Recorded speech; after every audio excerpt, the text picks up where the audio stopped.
back to the Gimme Wrestling Podcast. My name is Dom, returning from tour, back in Hull, back in Anthony's flat, sitting here, feeling buzzed, feeling fine because this pay-per-view is excellent. Oh in my man, opinion. this is such a good pay-per-view. Welcome. I can't wait to talk about it. Boys, girls, children of all ages, dogs, cats, grannies, etc., etc. I'm Dom, that's Anthony. Hello. Nice to see you. Today we are reviewing In Your House 10. We're in your house. That in works my really house. nicely. Very because good. We do we're this in your joke house, every time. doing 10 in your times house. you've done this joke. Well, some people Next he's going to say in your car. some people haven't seen it before. Well, that's their own fault. We have it all on the playlist and you can go back and watch all of If them. you've not seen it before, I've got a cushion. This is how special I am. I've got No, a it's not how special you are. It's how short you are. because I'm shorter than him. And I So get a cushion, but interesting. sometimes you see me sink a little bit because I get a bit wobbly. Wrestling Rewind episode 56. Thank you so much for joining us and thank you 56. for continually supporting this series. 22nd of September 1996 in Philadelphia, Pennsylvania. Oh, shh, spoiler. Oh, I didn't research that as much as I should have done. Cool. Number one song at the time in the UK? Fugees. Oh man, what was Ready or Not? Ready or not? Here I come. You can't hide.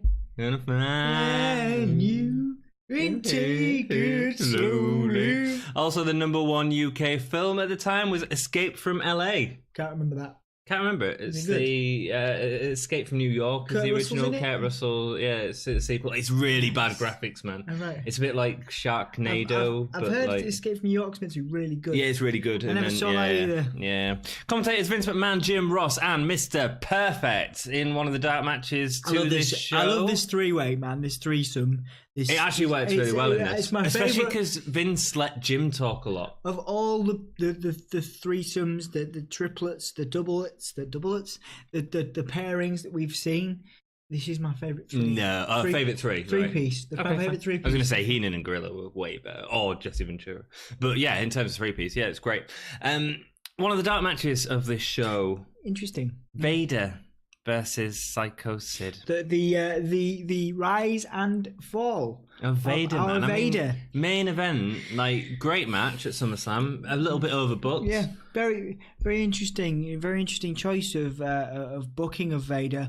On that note, you've been doing some booking. Oh yeah, man! on the If you channel. check out our other videos, we've got a Who Booked It Better. We've just Yes. done one on Vader. We've done one on Bray Wyatt. We're going to do Indeed. more in the future. So we're let us crossing know. timelines between We what are, we man. do on Wrestling Rewind and what you and Ollie do, which is more kind of present day. Yeah, man. Should be Check good. that out. Check out the Bray Wyatt one. Check out the Vader one. What do you think? Who do you think booked it better? And It's so interesting to Yeah. think how, like, from Vader to go from this main event guide to in a dark match with Psycho Sid is so Yeah. strange. tell us, strange. with particularly because we're both fans of Vader and Yeah, Vader man. and Vader Great. time on this podcast. If you go back and watch Anthony and Ollie's video, tell us how you would have booked it in a, Yeah, man, in it'd a be good to hear. couple of paragraphs, or even leave us, on the Facebook if you want to leave Yeah, us a video or or Twitter something. or You're more than Instagram. welcome. Yeah, You're more than man, it's all welcome good. to interact with us in that way. Love to see you. Video package of the matches in the card. I love this pay- as well. I thought this is great. Mate, look, mate, Yeah, it's sort of a classic thing. But the thing that stuck out most to this is a lot of people talk about the new generation era, and what's the first thing that you'd associate with the new generation era? I think Shawn Michaels is always. Not in terms of an actual wrestler, in terms of a general. Cartoony.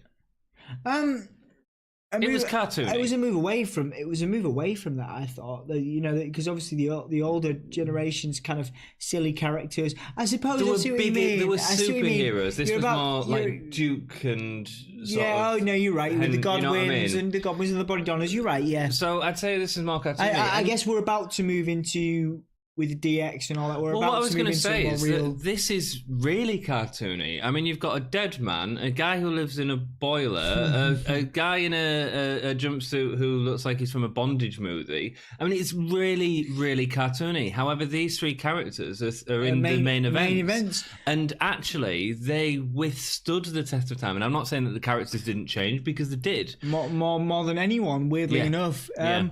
Well, then any one of those three, Goldust. I mean, when you look at it, obviously he's only just now leaving for AEW. Obviously Mick Foley, you can argue, obviously Undertaker, I guess, has the biggest legacy of them all, followed by Mick Foley. But when you look at standing the test of time and a character that's been constant in one way or another on and off television, it's Goldust, which is crazy to think. I think it's just interesting that we always associate New Generation with the cartoon era, but we associate that as a negative point. But actually, look at these three guys. I mean, these are all three positive guys, and we'll talk about the matches later. But in terms of legacy in the WWF, it's all WWE. It's pretty massive, Yeah, absolutely. The pay-per-view, I'm going to run through it. I wasn't a fan of it in general. I was a big fan of it. The last match is phenomenal. I was both agree on that. I was a really big fan of a lot of the matches on this pay-per-view. Even the strap match, I think it was really nice. There was some really nice cameos from a certain other wrestling company. I think it built the way they. They never did anything with the strap match. And That's my problem. It was the ECW thing that was the angle, not. We'll talk about that as we get into it. And I can't wait to hear what you liked about stuff. So stick with us, and let's get into the first match: a Caribbean strap match again in the WWE, which is a big deal. I mean, when you think about it, Savio Vega shoulda, coulda, woulda. Could have had such a great career beyond his Nation of Domination days, which are coming up, or his Los Boricuas days where he has his faction. Actually, when you think about it, he didn't have a terrible career in WWE. No, he had a good career. But the strap match thing could have been a massive deal. It was sort of it becoming his thing. A bit like Hell in the Cell for the Undertaker. Yeah. Because remember, he beat Stone Cold Steve Austin. And he's about to. Well, no, spoiler alert. He's about to have a very good match. No, he didn't beat Stone Cold Steve Austin, did he? He did beat Stone Cold Steve Austin. He won. Oh yes, because he won in the same way. Yeah, the same way, and which I didn't like. I didn't like that. I didn't like that. But this, So this match is Savio Vega versus Justin Hawk Bradshaw with Uncle Zebediah. JBL. John O'Clock. Let's talk a little bit about Justin Bradshaw, because this is the first time he's wrestled. I've done a little bit of research that I'm sure you'll find he's fun. Stayed in the same kind of shape throughout his career, didn't he? He wasn't like he looks really out of shape. Yeah, he looked in better shape later on. I feel like he returns. He gets in better shape in the Acolytes. Yeah, and then he goes the other back, way. Yeah, it's weird. Texan obviously played American college football. That whole thing was like whatever. When he raises his hand with the horns. It was rubbish. His gimmick at the time was rubbish. I like when he gets to Acolytes time. Oh, he's great. Yeah, but then the whole JBL thing. Yes, we'll talk about that. Yeah. Played American football, but in '92 turned his attention to pro wrestling and joined the Global World Federation. His first gimmick was as John Hawk, and he was the storyline cousin of the Wyndham brothers, where him and Bobby Duncan eventually formed a tag team to win the GFW tag team titles. He then won the NWA Heavyweight Championship, defeating Kerry Von Erich before joining WWF. So he had a little bit of experience before coming in. Then he goes into WWF and he comes out for the first time as a tough cowboy. I was really surprised they didn't put him with the smoking guns, to be honest. Yeah. I mean, I know that was sort of going, but it feels very similar. Yeah. He then teamed up with Barry Windham later on to form the new Blackjacks. That was a bigger deal. I think that was when he I think he found himself in his role in that tag team. I think it was starting to come into his own there, I think. Yeah, and then he joined APA. Do you remember who the first manager of APA was? I do not. The Jackal. Jackal, who later became the leader of not the Oddities, but the faction that Kurgan was in. We're about to see, years from now, you'll see a guy called Kurgan who's massive, a bit like the Great Khali, but much more skilled.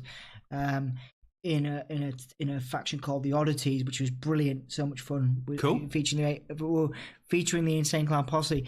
Rounding it back round, the Jackal led a faction too, very similar to Right to Censor. Okay. With a very similar vibe. Yeah. But I can't remember. It's going to drive me nuts. He's gonna look for it. Isn't he in AEW now? Isn't he? He's doing so. Oh no, it's TNA. TNA's in or Impact. He's the Jackal is still around. Have a look while I'm reading out the rest of it. So obviously the Jackal was the manager of the APA. That was when there was more of an occult thing. They had the symbols on the chest and stuff like that. Don Callis, Don Callis, and The faction. So you carry on, and the Truth Commission. That's right. So that was like the right to censor. The Truth Commission. Then he managed the Oddities, and then the Acolytes. Sweet. I can't wait till we get to the Oddities. Yeah, man. So much silly stuff. Very much, the Attitude Era vibe. Yeah. There's some great stuff coming up there, but it's all getting more exciting actually. These pay-per-views in general, like they're a lot easier for me to watch because this is what I remember wrestling as being more like. Yeah. Obviously, so they started off as an occult thing, turned into a agency that wanted more money for beer, which was really cool when everything was becoming more grounded in reality. That's some really funny moments too. They do, man. Damn. Obviously, we're on Simmons, who's just turned up in the company as well, wearing a shiny satellite helmet at the minute. Yes. Obviously, he went on to a huge solo push in the mid-2000s, 2004, 2005. Some incredible feuds with the late, great Eddie Guerrero. Eddie Guerrero, yeah. And this was after Kurt Angle and Big Show were both injured. Brock Lesnar had left the company, so they needed another guy to turn to, and they really pushed him at the time. And that was the real JBL, wasn't it? He's very successful in the stock market. He was a very wealthy man. Well, he works on Fox as well as a business commentator. Yeah, so he was. I can't imagine. I don't know how you do a commentary for a business. Oh, you can do it. It looks like there are people that make millions and millions of pounds playing video games these days. Cher's just dropped the elbow on. I don't know. I'm trying to. I mean, keep trying. This is really entertaining. I'm just gonna leave it. This is really entertaining. You're gonna people's elbow the Nasdaq. Hey, there we go, man. See, you know the stock market better than Anthony. You can make a joke. And then he obviously became a commentator and left the WWF due to allegations of bullying and stuff. Mauro Ranella. Actually, Mauro Ranella he's been suspended. That's a joke. You're about to do the joke. It's been suspended. Facebook. I know it is. It's a really good joke. Don't just say it's a joke. Before we even get a punchline, it's a joke. Oh, I thought you were trying to be serious. No, man. I was telling our audience. I'm not just talking to you. I'm well aware you know what happens on our social media. Carry on. Mauro Ranello's been suspended. He keeps giving shout-outs to his mother in the crowd. Mia. See, if you just left it and not gone, it's a joke. Don't worry, it's a joke. I knew it was coming. I know you was coming, but you could have let it play out. I didn't get that excited. Stop. That's what you did. Cool. So into the match. Savio Vega says that he's ready for the match. Savio. Very intense promo, wasn't it? It wasn't terrible. No, it was all right. It was okay. He played a really good babyface, man. Especially for the time. It's similar to his Razor Ramon stuff, but that worked. Vega starts running in, but can't attack Bradshaw, who starts immediately using the strap to hit Vega and choke him. At this point, you notice the three people in the front row, and that is Paul Heyman, Sandman, and Tommy Dreamer, all sporting ECW merchandise. Obviously, they're in Philadelphia. ECW is big. Yeah, ECW is home. Bradshaw chokes Vega on the turnbuckle, which Vega eventually turns around and starts whipping Bradshaw with it. The advantage doesn't last long as Sandman stands up and spits beer in Savio Vega's face. It was a little bit of an invasion. It was cool. I mean, they did this angle a couple of times over the next few years. It was cool to see. What are they doing? But it took away from the... All they're trying to do is they're trying to imitate WCW with the Outsiders invasion. That's all they are trying to do. I think they also had an in from McMahon. I think Vince McMahon was very much involved in but the Outsiders invasion was just a work anyway. Scott Hall and Kevin Nash were signed to the company when they went in. So it's exactly the same thing. But what I'm saying is it's the same... They're trying to imitate There was more collusion. WCW. There was more collusion between ECW and WWE. Absolutely. Obviously, Kevin Nash and Scott Hall genuinely annoyed Vince McMahon. I think there was general annoyance and general dislike. Whereas there was a business relationship for a period of time, or for multiple periods of time, over the next 20 years. Well, I think Vince McMahon kept the ECW going. It was a huge leg up for them at this point to have Sandman and Tommy Dreamer and Paul Heyman appear. Absolutely. And even though they were kayfabing it off on screen, saying, who are these promotion trying to have their 15 minutes of fame. Yeah. It was definitely... But it was all set up. But then that's fine. But my issue with it is, it ain't anywhere near as good as the Outsiders in WCW, is it? No. It'll certainly never have that legacy. I mean... It's an imitation, and it's a bit like, let's say... something happens in WWF and AEW, who's a new promotion that's coming up soon, does the same thing. Like, no one's going to go, oh, that was better, because the first time it was shocking and it happened. Another thing that happens later on with WCW and the Outsiders later on. Indeed, yes. Let's carry on with the match. This is joke. the problem.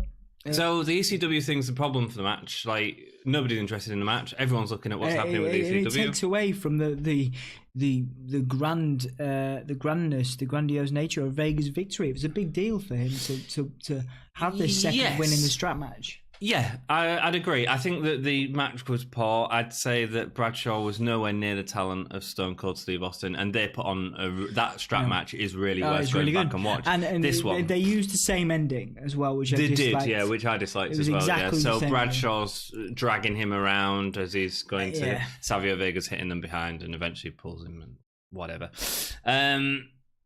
Yeah. There was some nice moments where Vega was going to hit the fourth turnbuckle and Bradshaw would like yank the thing and he'd go flying. Yeah, we also saw things. Bradshaw was known for being a rough worker, though. Yeah, very much so. Yeah.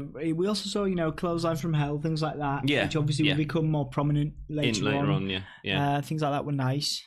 Yeah, I mean the ECW thing is interesting, but it completely takes away from the match. And also, if you're gonna do that, don't do it in a strap match. It could have just been a normal singles match, and that would have been less irritating. After we've had this classic, let's not have a classic and distract us with something else. Do you know what I'm saying? Especially if they're going to... The strap match thing with Savio Vega at the helm of it could have been so much more in later years. Yeah. It could have potentially contributed to the length of his WWE run. Absolutely, if he had the great gimmick like Undertaker with Hell in a Cell. Could have been a bigger deal for him.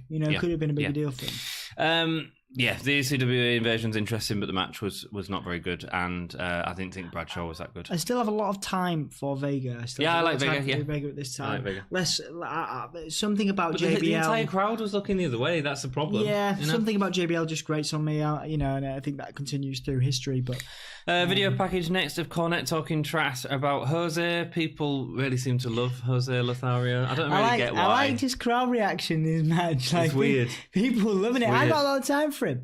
I mean, I very rarely see a punch get someone down for a 3 count, but before the match, though, Diesel and Razor Ramon attack Savio Vega backstage. What? Diesel. What? Razor Ramon. So this again, obviously, right? We can say that this fake Diesel and fake Razor. Okay, Kane is Diesel. Yeah, we can say how rubbish that is, but actually, let's look at it a little bit in terms of context of this pay-per-view. They've just tried to have their own original angle with Invasion, and now they're doing a second angle 10 minutes later with an invasion of the characters as opposed to it makes no sense, man. And if I sort of get it from this pay-per-view. We shouldn't have had the ECD. We should have just had one or the other. I don't mind it. However, you never should have seen their faces. Never. Never. And it just turns into something completely rubbish, obviously. Yeah, it's not ideal, really. Because obviously WWF owned the characters of Razor and Diesel. Scott Hall, Kevin Nash were big deal on WCW. They were trying to get the fans to believe. And Jim Ross was really selling it, man. Yeah. Really selling it. It's very interesting because you very rarely... I genuinely thought Jim Ross was a heel at this point. When you come into time... I remember watching some of the weekly shows, just highlights and clips, and Jim Ross is genuinely heelish when he's introducing them. He's ripping into, obviously it's all a real, he's ripping into Scott Hall and Kevin Nash with the. But it was instruction from management, man, and also I think he's more. I don't know if it's heel or he's trying to make sense of it as well. Make it. He comes across like a bad. He comes across like a bad guy. I know what you're saying. I do get that. Which is obviously incredibly when else in history have we seen that from Jim Ross? No, you don't. Later on, no, you don't. You're right. Also, putting these two backstage attackers happening, what's that going to do? That's going to put more eyes onto WCW. That's why you lost for 83 weeks, guys. Yeah, this time it does, Yeah, it does. It's rubbish. So, Jim Cornette versus Jose Lothario. I did a little bit of research into Jose Lothario. Good. Would you like to hear it? I would. Right. He is probably most known for his losing streak losing 500 matches. It's a lot of matches, man. Is that more than Kurt Hawkins? Kurt Hawkins was 269 matches. Before winning a tag team. Look at how over this guy was. So weird. But I mean, this was in the 70s. He was a big wrestler in the 70s. He was known in Florida and Texas a lot as one of the bigger wrestlers. It's the era of, territory wrestling. favorable jobbers though. We're about to encounter. Yeah. In fact, Horowitz we just done. We just done Horowitz, but it's that time. The underdogs. I love Barry Horowitz. Horowitz wins. Horowitz wins. He feuded for a long time with Gino Hernandez. He was actually Michael's trainer. That is completely true. He passed away late 2018, so just recently. Cornette comes out in heavy padding. Can we just say Lothario looks really... I like his tights. I like Lothario. Lothario looks better than Cornette, in my opinion. Seriously, Cornette looks like a Teletubby. Yeah. In fact, was it McMahon that made the... Oh, no, it was Ross that made the joke. It looked like he'd come out in a pair of Yokozuna's... Yeah, Yokozuna's trunks, something like that. It looks a mess, doesn't it? But that's the point, innit? We all hate Cornette. Yeah, let's go, boo! It's cool, it's fine. The Jose comes down to Michael's music. Thank God he didn't, start hip thrusting or something. Would you have popped for that? I'd have popped for that. Jose. He'd be hip popping and his hip would just pop out. Cornette sells Jose's punches and he rams his head into the turnbuckle. That's it. Yeah, it's a minute long. But the crowd like it. Hits him with a punch. Asks the crowd if they want one more. Yeah. They want one more. Yeah. Gives him a punch. Rubbish. No point in really talking about it. But in terms of where it sits on the card, it carries on the feud between Cornette and Michaels, whilst at the same time giving Michaels the opportunity to fight an opponent outside of their feud. Yep. So, okay, fine. I'm fine with it. I don't mind it being a minute-long match. It didn't go on longer than it should have. So, yeah, cool. It wasn't great though, but it's not going to be, is it? It sits right up there with Jerry Lawler and Michael Cole. I know that was even more entertaining than that. Farouk on the hotline in his shiny turquoise helmet. It doesn't work when I heel, dude. I'm like, look at these bad people doing it on the phone with the fans, hanging out with some 60-year-old grandma from Idaho. Why Idaho? I don't know. I don't know. Idaho. Can you imagine?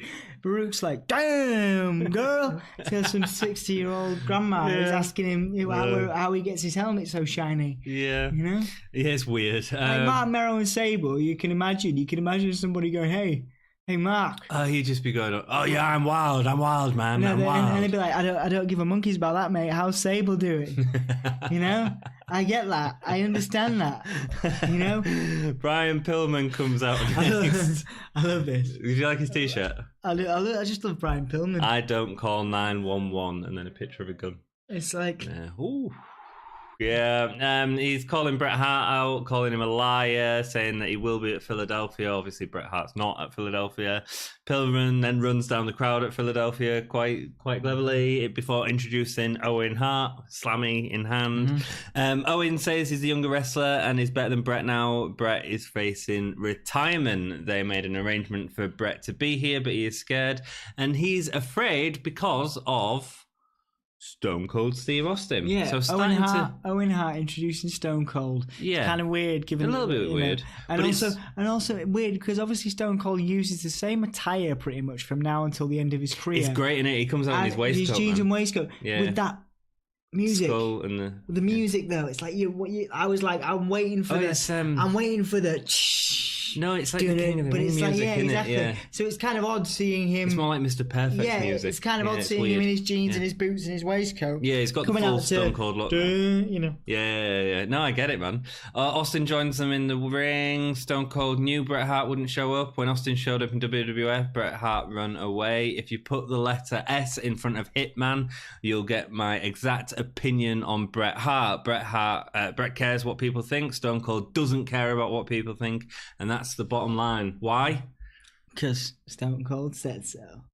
It's a classic promo, man. Yeah. I mean, it is like we've gone from the sort of King of the Ring 96, which we both really enjoyed, and we're really pushing forward into the and we're not even seeing a fraction of it. Do you know what I mean? No. This is like I mean, this is the reason why we started this. This is we're about to come into an era and a time which defines what WWE is today, even. You know what I mean? Yeah. Like these characters that we're talking about now, and hopefully some of you may be coming to for the first time or going back to watching these pay-per-views on the WWE network, $9.99 a month. Vince, send us our check, please.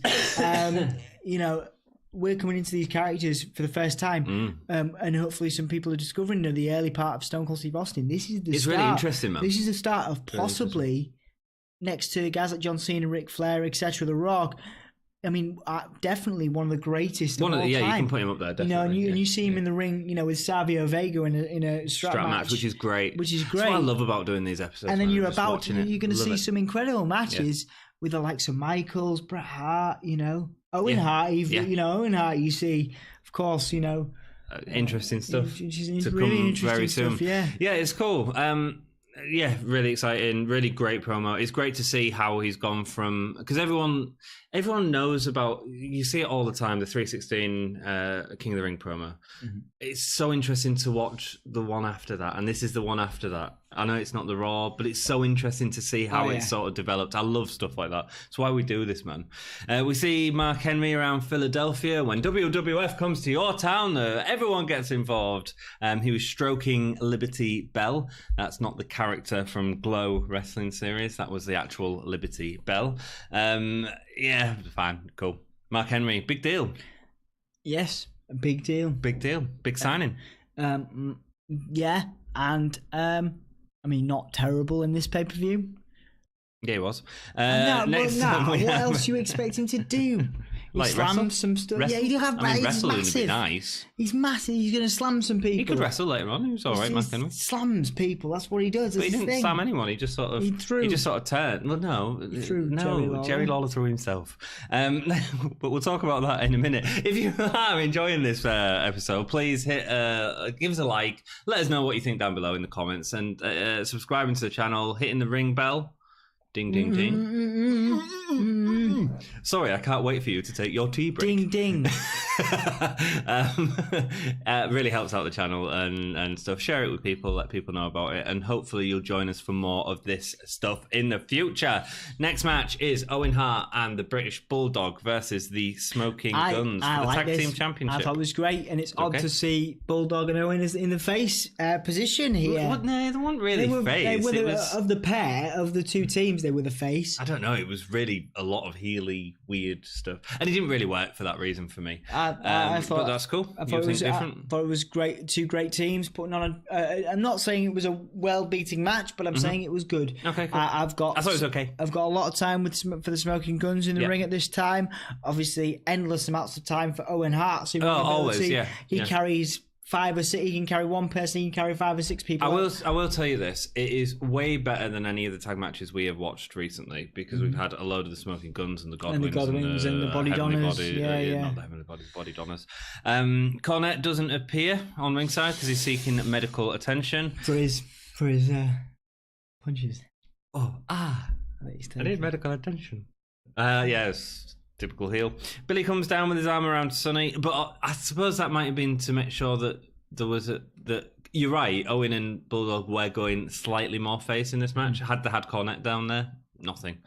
Billy comes down with his arm around Sonny. Bart's getting frustrated with Billy with all the attention that he's giving her as opposed to the match. Interesting stuff. Which obviously plays into the end as well. Yes. When the poster is revealed, which we've seen in one of the other previous, was it International Incident that happened, I think? The poster's revealed of Sonny. This time it's drawn on with a mustache and it says, to Bulldog and Owen, all my love, Sonny. Obviously, this gets Sonny doing what she does best, which is getting angry and frustrated and bending over slightly so everyone can go, I can see your boobs. While Billy consoles her. Is that what you do? Yes. Okay. Clarence Mason comes out filling for Cornette. Fine. I don't. Clarence Mason. What? You know. It was that sort of legal angle, but Meh. I mean, he just kind of follows them around, doesn't he, at this time? He was a hold-on from the Diana Hart Bulldog and Shawn Michaels feud. It was just a hold-on from that. Very odd. Finally, a different tag team for the Guns. Two talented guys, and it's clear from the beginning that the guys are going to put on a much better match than anything we've seen. They are technically much better in the ring. It's a sound performance from both teams, in my opinion. Yeah. Wasn't a great fan of the end. And the way that played out, but in terms of the match itself, there were some nice spots, particularly with the Smoking Guns hitting the Sidewinder. I do like that as a tag team finisher. Yeah, I like the Sidewinder. Doesn't get the job done. No. Some nice, exciting spots in this. Owen at the start of the match slides into the leg of Bart. Bart starts selling his ankles. Owen tackles in on it. Chop block, man. Every time I see that, it makes me wince. Yeah, it's good. It's good. If someone messes that up, though, you really hurt someone. Oh, it makes me. Oh dear. Thank God he don't do pile drivers. It's Bart who does a lot of selling here. He's always in position. Bart was great. Bart was always in position for Owen Hart, even though he's selling the ankle injury, which can sometimes slow a wrestler down from getting up. But he was getting back up, ready for Owen to deliver the move. Clever stuff, tidy stuff. Bart Gunn was great at this point. For a match with two heels, the crowd weren't into it that much, I don't feel. But it's okay. I mean, there was a good part when Owen hits the Enziguri on Bart, turning Bart inside out. I feel like Billy and Owen particularly operate here at breakneck speed. Yeah, I wasn't as impressed with Billy. Didn't get the joke. Oh, breakneck. I get it. Pile driver. Yeah, that's good. Anyway, I thought like I did. Should have your own show. I genuinely did, particularly like Bart Gunn again. And this happens. I think you're going to argue with me here. Billy Gunn in any tag team that he's been in has carried the team. I am going to argue with you. I thought Billy Gunn was way worse than Bart Gunn. This to me is like the Rockers with Marty Jannetty and Shawn Michaels. What, you think Bart Gunn is Shawn Michaels? No, I think Bart Gunn is Marty Jannetty, who was better than Shawn Michaels when Shawn Michaels was in the Rockers, just like Bart Gunn in the Smoking Guns. We've had this discussion before, actually. I think I remember agreeing with you on some of this. Yeah. I think particularly. I'm not saying it in these like later on, Billy Gunn. I think particularly Billy Gunn and Owen Hart. Not discounting Bart Gunn and particularly British Bulldog skill set, but Owen carries that team and Billy carries the Guns. No, I didn't think Billy did much in this match. I thought Bart was way more on top of it, especially with his stuff with Owen was great. Really good. Anyway, Billy had more heat in the match because of his relationship with Sonny, and that was constantly played up. Billy catches Bulldog on the outside and uses the ring steps against him. There's a sidewalk slam with a leg drop, the Sidewinder. Sidewinder, love that. One of my favourite tag team finishes. From the top row of Billy looks great. Would have got the pin, but Mason distracts the ref, so at least he's got a reason for being there. Bulldog gets attacked by both Guns, but Bulldog pushes Bart onto Billy, and Billy pushes him back. So we see dissension. So this. I have a problem with this. That's a tag. Yeah, it is. Yeah, you're right. I didn't even think about that. Yeah, it is. Yeah. So, come on. This doesn't work. Yeah, no, I get what you mean. I didn't think about that. If I thought about that, I really wouldn't have liked the match. It would have really annoyed me. But yeah, no, you're right. That's in any other. This is WD. This is what we like to call 80s WWE booking at its finest, because we used to have not at its finest. At its most moderate. We used to have this quite a lot. Yeah. Where like. What do we used to? I can't remember. Go back in the early videos. We have this a bunch of times where we applaud WWE on its avoiding of, how you'd have loads of chair hits, which would be a disqualification in any other thing. Oh yeah. But in WWE, in the 80s, it doesn't happen. And this is the return to that, because somehow logic escapes everything now. Whereas in any other match we've seen, in an unintentional tag to the back, or a tag to the head, or a tag to the leg or an elbow, sometimes it doesn't. It's still a tag. But yeah, anyway. But this, I know what you're saying. This is I get what you're saying. Yeah. So what happens then? So Billy sets up for the power bomb and gets the pin, leading to new champions. So Owen and Bulldog are new champions. And Sonny gets angry because Sonny's talking. I have problems with this. So Owen and Bulldog are new champions who are celebrating outside of the ring. It was a tag, but anyway. Yeah, that didn't annoy me as much. But yeah, it was the fact that they were celebrating out the ring. Like, hey, hang on, we've got new champions. That's a heel thing to do. If you want them to move forward and be the big guys out of the match. Have that. Instead, it's all about the dissension between Billy and Sonny and Bart. The champions celebrate out of the ring. Sonny gets blamed for... Sonny blamed Bart for the loss and takes to the mic, saying she's given everything to the gun. She calls them cowboy wannabes and fires them. You're fired. I wonder who come up with that. Goes out of the ring and tells Bart or Billy to kiss her bottom. Yes. Yeah, she does that. With us, yeah. I enjoyed that. Good move. I'm sure you did. Best move of the match. Best move of the match. Not best move of the pay-per-view, though. There's some good moves in that last match. Decent match. Talented workers. I just think the heel... You're more excited about this match than you are about Sonny, aren't you? Which match? The end match. The last match. Yeah. It's a good match, man. Did you I love a good match, especially when I don't expect it. I'm getting really excited. I love it, man. Just don't. I just want to talk about it. Don't finish up before we've got like 2 more matches to get through. You gotta finish the podcast before you get too excited. Okay, cool. Can't blow it all. Oh yes. Paul Bearer interview next with. Do you see how I segued that? I did. Yeah. With Mankind backstage in a promo you can hardly see because it's so dark. Mankind lives to make Shawn Michaels miserable. It's his destiny to cuddle that heavyweight title. Clutched.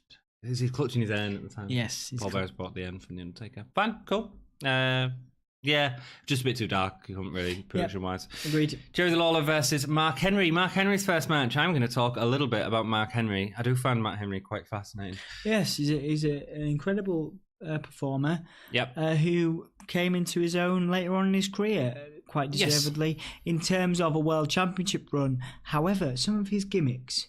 He is the classic example of a guy that is a WWE guy through and through. He will take whatever you give him and try and do something. Yeah, absolutely. And that's why he still works for the company. Which is amazing. You know, he's been through the ringer.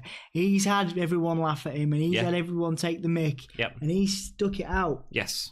Also, he was put. So I'll go into it, and I'll say why I think he was dealt a bad set of cards. Actually, Mark Henry, he was a pro powerlifter before entering WWF, smashing all sorts of records in squat, lifting, bench pressing, deadlifting. Over his career, allude to this as well. Yeah, of course. Yeah. At this point, and of course later on, so he was a massive acquisition. Not only that, he competed in the Olympics in '92 and '96. Both in powerlifting. This all started when he was 10 years old. 10 years old, and his mum bought him a set of weights. Also, he played college in football. I can't imagine wanting to go up against him. I presume he was a defensive linebacker or something like that. Wow. He lost his father at the age of 12 due to problems with diabetes. He seems like such a sensitive man, and I wonder if stuff like that. I know I can imagine him getting really. He'll tell you what he wants or what he don't want, but he seems so sensitive. He seems like a lovely man. He seems like a lovely man. Man. And I think he's instrumental in. He's one of the ambassadors for the Make a Wish. Not the Make a Wish. Yeah. Is it the Be a Star campaign? Yeah, probably. The anti-bullying one. Yeah. You know, he's great. Him and Titus are doing great work for the company at the minute, and really, him, Titus, and Big Show. Isn't that amazing? All three of them, like doing great work in the company. The WWF signed him at this point. Do you know how long they signed him for? 10-year contract. That's massive. Like, we're talking at now with AEW coming out, like 5-year contracts, and we're saying how long that is. This was a 10-year contract he was offering him. That's huge. Yeah, it's a big deal. I wonder if they didn't have that, if he would have stuck around. You're right. I don't think he would have done. I think Vince would have probably got rid of him. Interesting. Obviously, he'd go into the Nation of Domination, but this was sort of to hide his lack of in-ring skill. He never had enough time to train as a wrestler, so they'd hide him in '96, put him straight into this, but he hadn't had any wrestling training. He was just a celebrity because of his Olympics and his... maybe he was, you could argue he was like the first Kurt Angle, and actually they realised that when it come to Kurt Angle, there was like, no, we need to do this differently. We need to give Kurt time to train before putting him in that position.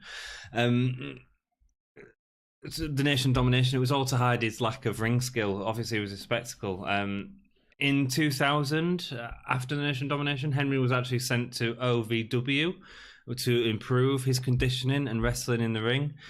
During this time, he entered the Arnold Strongman Classic in honor of his mother. I think this is the one where Vince was like, Yeah, you can do it, but if you lose, that was it. You're gonna have to was break there a documentary? There's a documentary on the network on and 24. that was it. It was like yeah, absolutely, but we don't take first place. We don't take second place. There's no place for second place. Yeah, and I was like, Vince McMahon, you know, sometimes though you have to bet on yourself, and he did it, and man, I mean that tournament, he first of all he broke a record at the opening ceremony. So they have this thing where they all try to lift the Apollon's axle. There's 3 men in the past that had done it before Mark Henry, who had lifted it up. Mark Henry lifted it up and then bench pressed it like 3 times. Wow, I mean, he really. Because this was all... Was this the one that was dedicated to his mother? Yeah, it was. This was dedicated to his mother because his mother had just passed away, and obviously his mother had bought him his first set of weights.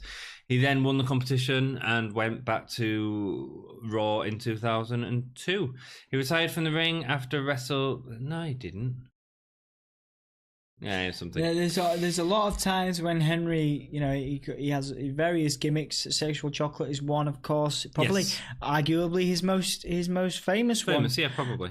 Just because it was so silly. No, I'd say the Hall of Fame was probably the segments with Mae Young. Yeah, numerous ones over the years. Actually, he has some great retirement, like false retirement. The John with the Cena salmon thing. I mean, incredible. That's iconic. Yeah. People. It's one of them great things where a guy comes out to say goodbye, thank you to the fans, so over. The fans are so, thank you so much, Mark Henry, and then just carries on and just dominates John Cena. It's perfect. It's a shame that it's a shame that he didn't have another run, because obviously he'd already had a world title championship. It's a shame that they didn't give him another run after this. They actually he kind of faded into obscurity a little bit. Yeah. He had a couple of matches with Lesnar when he first came back, and then kind of just went back into the mid card before he kind of quietly went after that. He's got, he doesn't come back anymore. So it's a shame, really. But again, an iconic moment. You're right. Yeah, absolutely. Arguably his most, excusing the Mae Young hand incident. Arguably his most iconic was the lady boy. But how amazing is it? Yeah. And very rarely do you have this where you can have a hand baby with Mae Young. 2 different eras, man. I mean, 10 years apart. And then, no, not quite. Go on. Hand baby Mae Young, and then become a legitimate, scary beast of a world champion. I'm guessing he was champion around 2005, 2006 time. Around that time. I mean, it's again once he lost a couple of guys to injury, Brock Lesnar, but still, that sort of stuff. Very rarely do you have that. He's a big guy, and his wrestling got better. I mean, in terms of going from gimmick to gimmick. Yeah. You know what I mean? Yeah. Like, it's a bit like the reverse of what they're doing with Bray Wyatt now. Yeah. You know what I mean? Yeah. Like, Mark Henry was a funny guy. He was a funny, laughable, Santino Marella-esque funny dude. Comic, yeah. And then but he was. I was also. He would always hold that legitimacy because of. So another good example of it is the other Olympian, Kurt Angle, who did so much good comedy work, but he was always seen as a credible. And it's because of the history of the Olympics. It's a bit like Baszler and Ronda Rousey. No matter what you do with them, they'll always be the UFC champion that there was. He entered the Hall of Fame in 2018. Jerry comes out with a microphone, shooting down the audience. Couldn't wait to see this.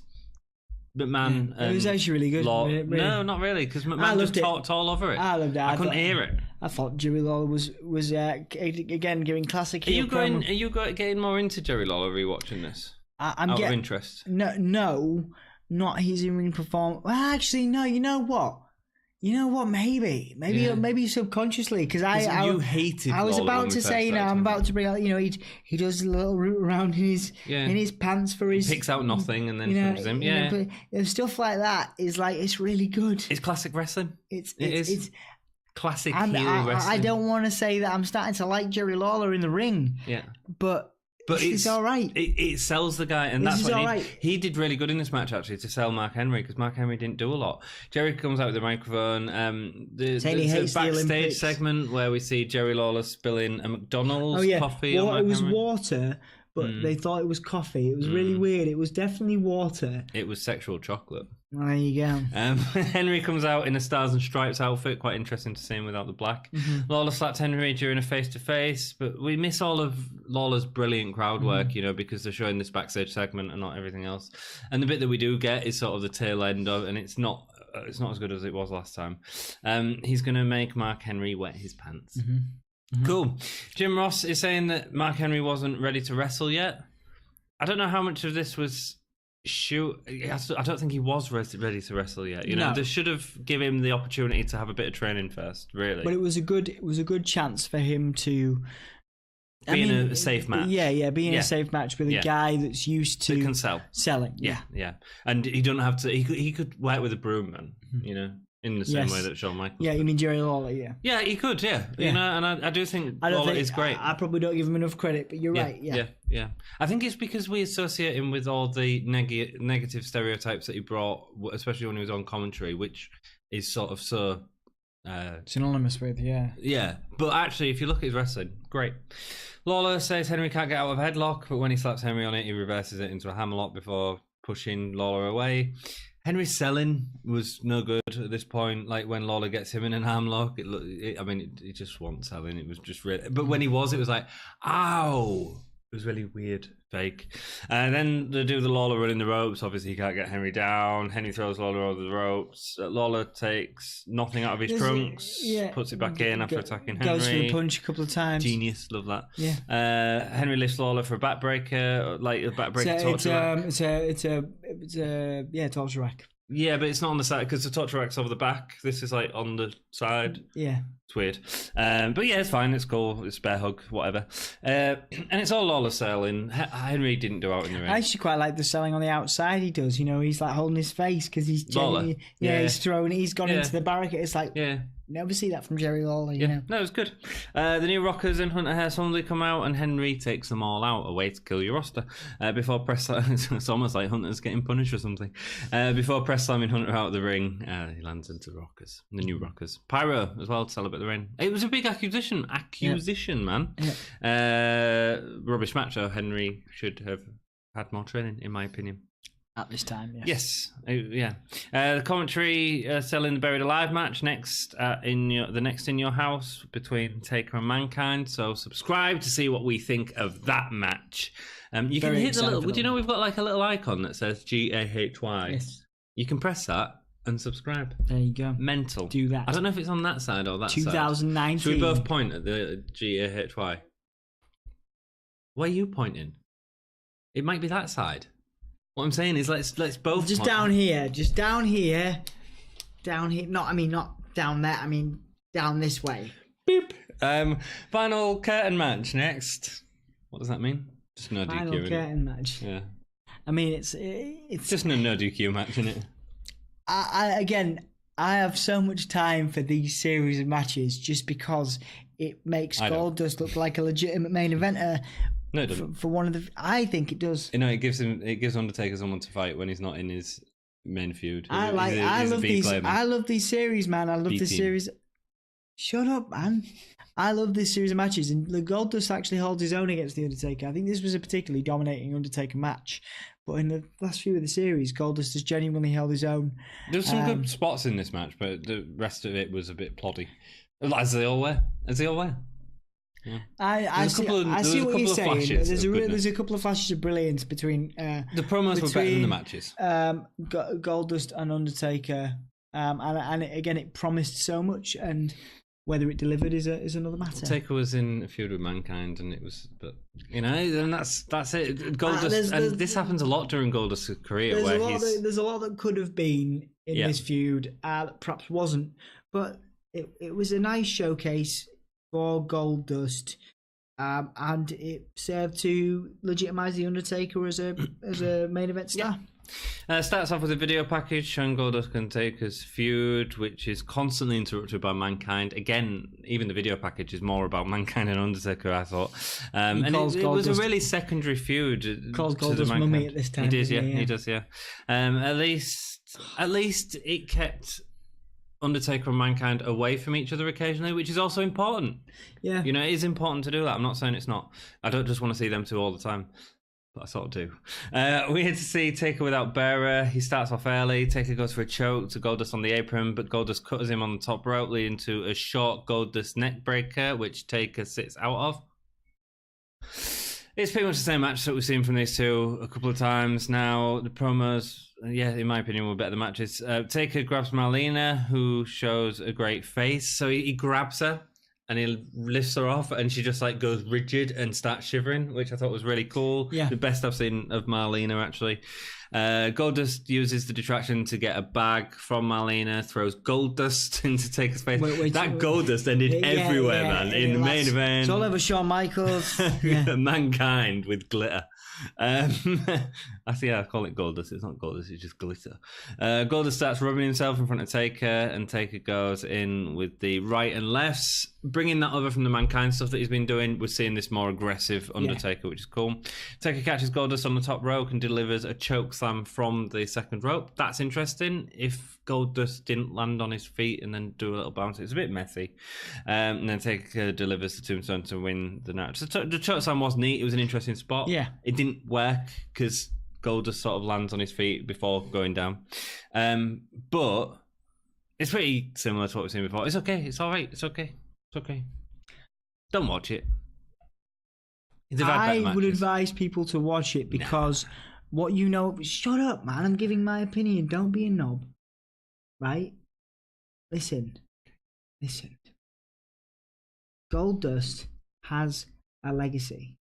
Undertaker has a legacy. Yes. And it's nice for wrestling fans to see Goldust and Undertaker square off. Two legitimate legends squaring off in the ring this time. People have very limited time in the week.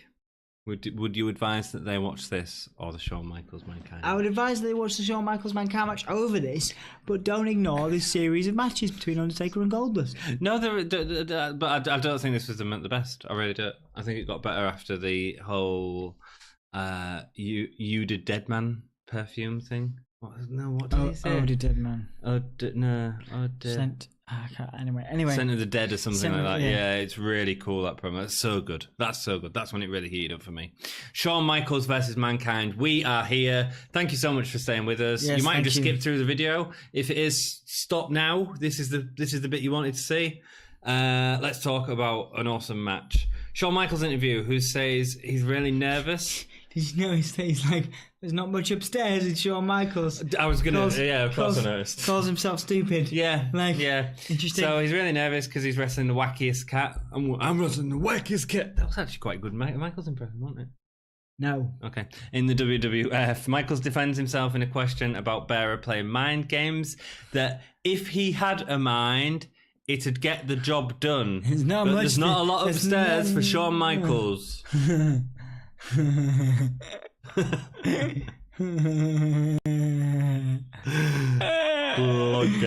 Plonker. In a sense, I was also thinking about it. I was like, yeah, he's messed up there, but it also sort of works.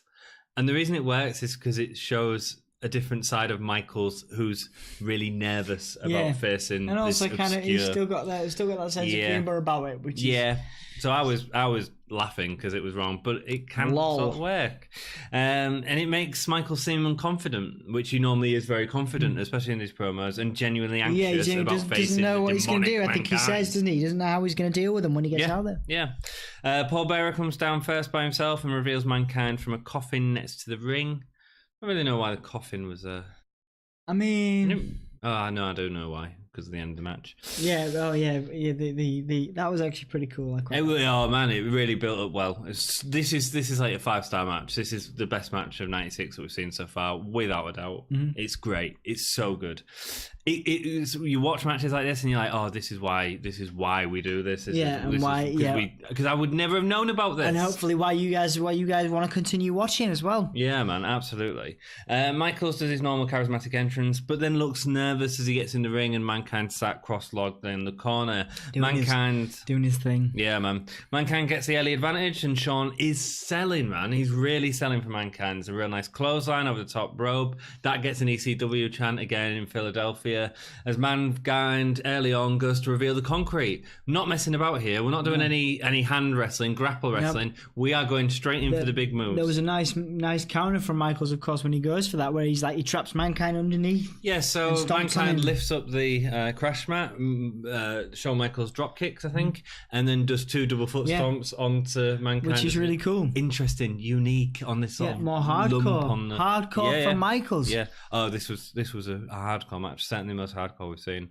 Michaels keeps attacking Mankind on the concrete with a cross body and delivers an early elbow. You made a point of this last episode, or one of the last episodes we did, where it does look worrying because Mankind, he's not shy, Mick Foley, of hitting that concrete, is he? He does, no. In the back of his head. Saying that, though, Michaels took a few bumps on the concrete, especially later on in the match. Yeah, you concerned you sort of wince. You sort of wince because you know there's no way to cushion that on the back of your head. Well, his masked slightly, but not much. It's only leather. It's only a strap of leather. Can we just have a moment just because it's just brought something back to my attention. The worst graphic we've seen. Oh, the Mankind skeleton thing. We haven't talked about that. That's the thumbnail for the video, by the way. The worst graphic we've ever seen, but simultaneously the best. I quite like it. It's awesome, but ridiculous. Anyway, it's 90s. It's mid-90s, cheap, nasty-looking graphic. But the idea was it's like a Halloween. It's like a Halloween graphic. Yeah. It's like a cheap Halloween thing. Anyway, the worst graphic was the bombs dropping on the place. yeah, totally. So Michaels hits the crossbody outside. We've got Mankind outside. Yeah. So this is probably my favourite spot of the match, and it is incredible. Michaels looks to be genuinely frustrated with Mankind. He shouts, "Come on!" as he goes for what looks like a corner crossbody on the ring opposite Mankind, but Mankind stands at the other side of the ring. A frustrated Michaels comes back and starts delivering some really, really hard punches to Mick Foley's head. It genuinely looks like these two, like Mankind he's rattling Shawn Michaels. He's rattling Shawn Michaels in a way that Diesel hasn't been able to do, in a way that a lot of his opponents haven't been able to do. And also, we've seen Michaels with these tantrums in the ring, and this is Michaels' another tantrum that he's having in the ring, starts really hitting Mankind, but Mankind can take it. Instead, he never breaks character. He chokes him from behind, going for the mandible claw, and it really looks like Michaels is fighting away from it. It looks like these two are scrapping in the ring. The ref then tells Michaels to settle down as he delivers really nasty foot stomp to Foley's head. Foley can take it, man, and that's exactly what he wanted. Guess what? I was watching it. I did a bit of research afterwards. I'll tell you where to find that at the end of the match, actually. This is a really, really, really good interview. That was all planned. What looked like a complete work, in the same way that it was just Michaels getting frustrated with Vader at SummerSlam 96, that was all Mick Foley's idea, man. That was genius. And it made it feel so real. Yeah. Even as a wrestling sort of fan. Yeah. It just, wow. Great. The ref, similar to the Vader match, SummerSlam lost his cool, Foley's idea. Foley had actually said to him, like, you can hit me hard, just hit me here on the strap of the match. Yeah. Because I won't feel it. Mask, Mick Foley jokes about it and says he really did feel it. But it's genius. Foley then sets up the Spanish announce table, moving it into a position, but Michaels gets him off it by diving over the announce table, which is great. And then in one of the more violent moves that we've seen in WWF up to this point, there's what is it? It's a suplex to Mankind where he hits his legs on the ring steps. Yeah. Oh, yeah. Really hard, man. Yeah, it looks, and you obviously hear it. You definitely feel for him. Yeah, very few times at this stage where the audience is going to wince for the athletes, and this is one of those times where you're like, yeah, really, really hardcore, man. Michaels keeps attacking the knee, and the crowd are behind it. I think it's the second most devastating thing I've seen since the DDT, Jake the Snake DDT to Ricky the Dragon Steamboat on the concrete. Ooh. I think it's interesting because I think after this, for a few minutes, you get that kind of slow, methodical Michaels doing the submissions on Mankind. But it makes sense. It makes sense here. Yeah, because he's attacked the leg hard. And now he's going for the finger four, for example, which again off the figure four, which looks hard. It looks bad. Yeah. You know? Yeah. But then even like a leg drag, he's like putting a proper twist in it, and Mankind's proper selling it, twisting around. Michaels ends up hanging upside down on the top rope. Foley does the elbow drop, like headbutt type things. It's called the Tree of Woe. I love it. The Tree of Woe, Tree of Woe, yeah. I love it. No, but the Tree of Woe is the position that they're in. It's when he's hung on. Yeah, when someone's down. he's in the Tree of Woe position, and then Mankind starts dropping elbows on him and headbutting him. It feels like a hard-fought match. It feels all well-earned. Mankind delivers the elbow to Michaels a couple of times as he's hanging upside down. Michaels goes to hit his knee into Shawn in the ring steps, but Shawn moves, opening up the knee injury again. The two go to suplex each other over the apron, which ends in Mankind hitting his head on the turnbuckle. A really nice little work segment there. As a sort of, he's trying to go over, he ends up coming over, but lands on the apron. The two try each other again. Michaels dives out the way. It all adds to kind of this feeling, this vibe, that it's very frustrating for Michaels. It's very frustrating. You know, these two are genuinely struggling to one-up each other here. Yeah, man. Mankind gets his head caught in the ropes, and Michaels comes to attack, but Mankind delivers a mandible claw to escape. Again, harking back to how Mankind lost his ear. Not afraid to do that spot in a safe environment. Good for him.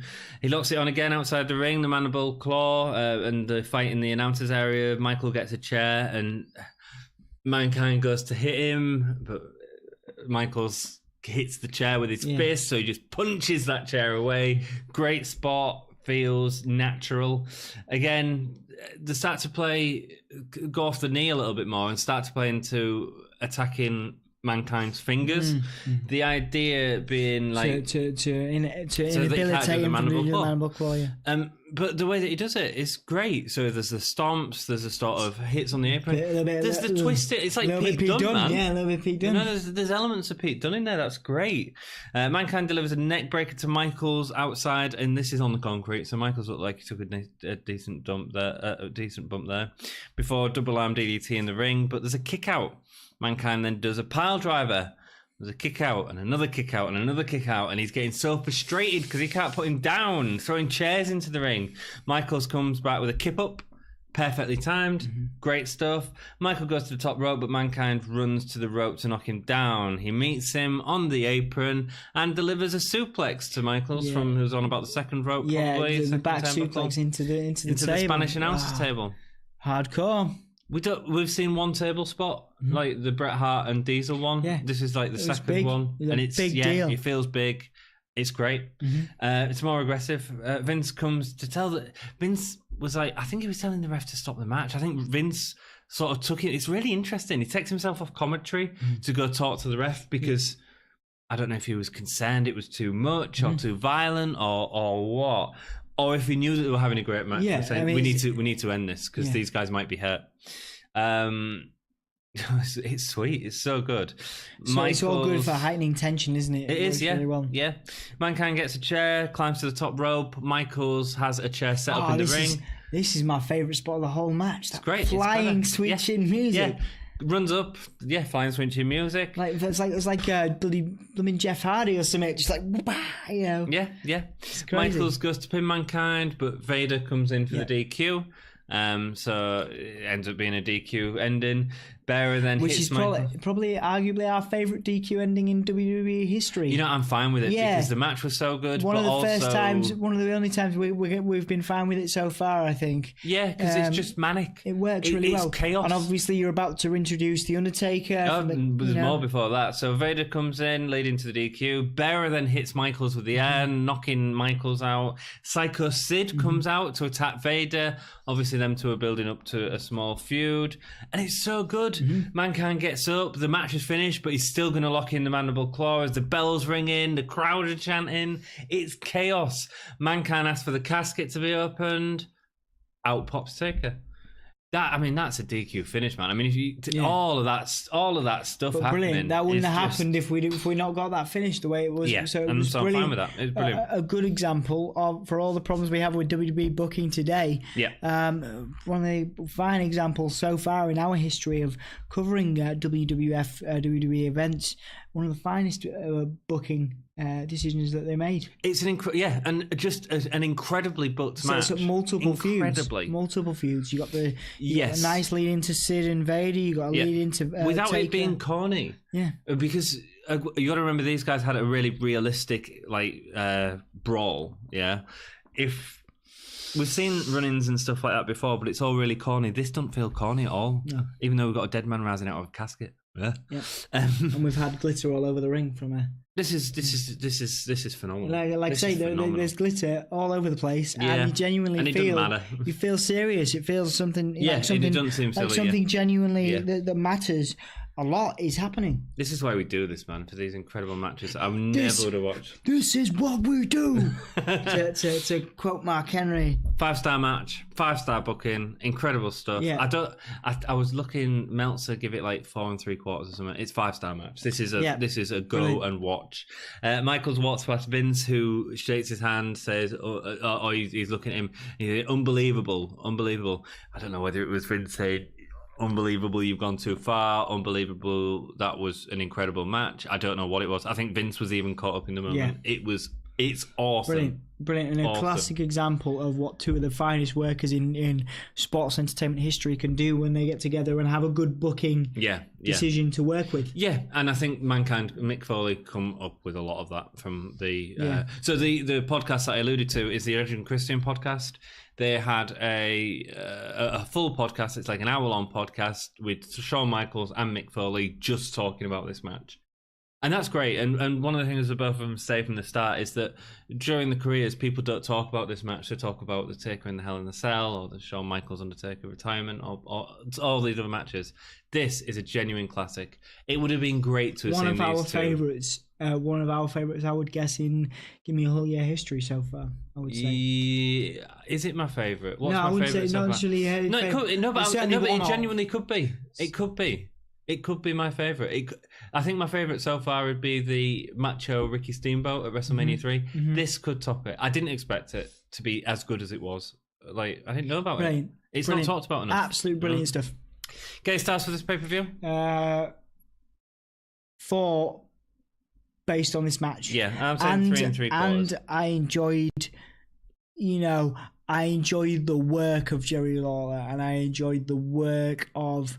little things, little strokes of good, like Marlena, little moments like that, Sonny, that kind of stuff, little sprinkles of brilliance leading up to one whole big glob of brilliance. Yeah, had this match been a mere match, performer of the night.